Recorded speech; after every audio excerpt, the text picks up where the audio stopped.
Boris Johnson's chief negotiator will hand the EU an ultimatum this week to get the main details of a trade deal agreed by the end of July or Britain will walk away. David Frost, who is heading up the UK negotiation team, will make it clear that time is running out for the EU to come to terms with a fair deal based on existing trade agreements with Canada and other countries.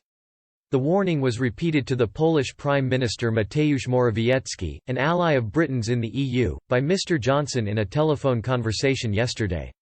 But it comes amid concerns over the US elections where Britain is hoping to secure a trade deal with the EU, with a warning in today's Sunday Express from Nigel Farage that an anti-Brexit President Biden would put Britain at the back of the queue like Obama did. With a UK team of 20 negotiators arriving in Brussels today to start the latest round of intensive talks, they have already dismissed the comments put out by EU chief negotiator Michel Barnier that October will be the real moment of truth. A source close to the negotiating team said, "As we have repeatedly made clear, this is far too late. Businesses need clarity on the terms of transition as quickly as possible.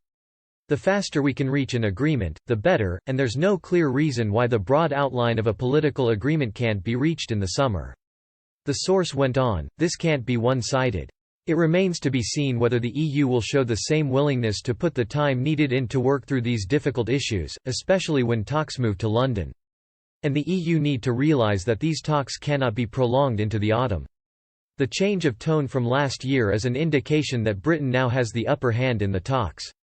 The Prime Minister has ensured that his team continues to refuse to accept EU demands that Britain allows EU access to UK fishing waters or that it signs up to so-called level playing field rules, which would mean Brussels can dictate UK standards and laws with the European Court of Justice adjudicating.